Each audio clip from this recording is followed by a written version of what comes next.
1, 2, 3.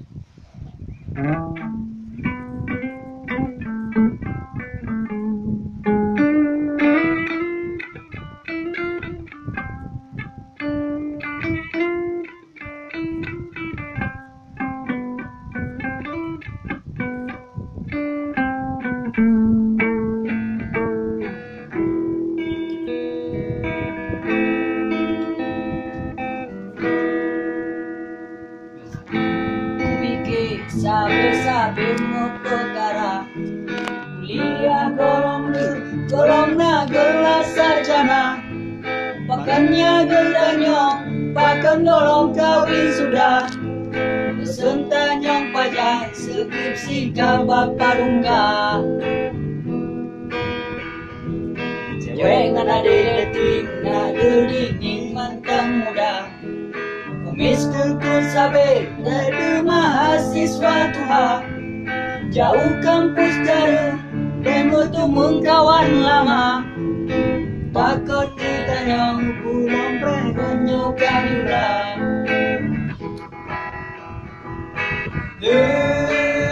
Mohon muda, harapan pegawai.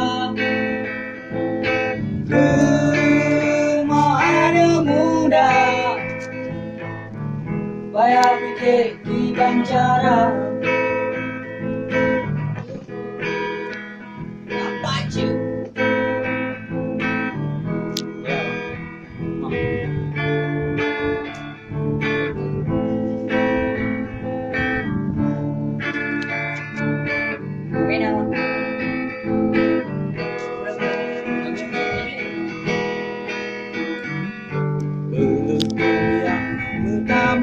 Persoalan nyotan dijazah sang hancurah masa depan, dibantah pelaku kau telanjur berpikir menang, baru pak udip nyokana baje seragam.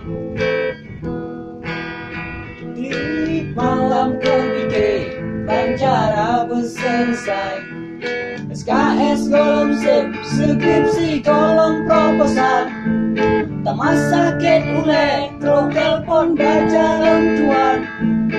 Nyohan lu tonyo, anu lun bele kalaman. You mohanu muda, harapan pegawai. You mohanu muda, bayar pikir di Banjara. Mohon muda, harapan pegawai.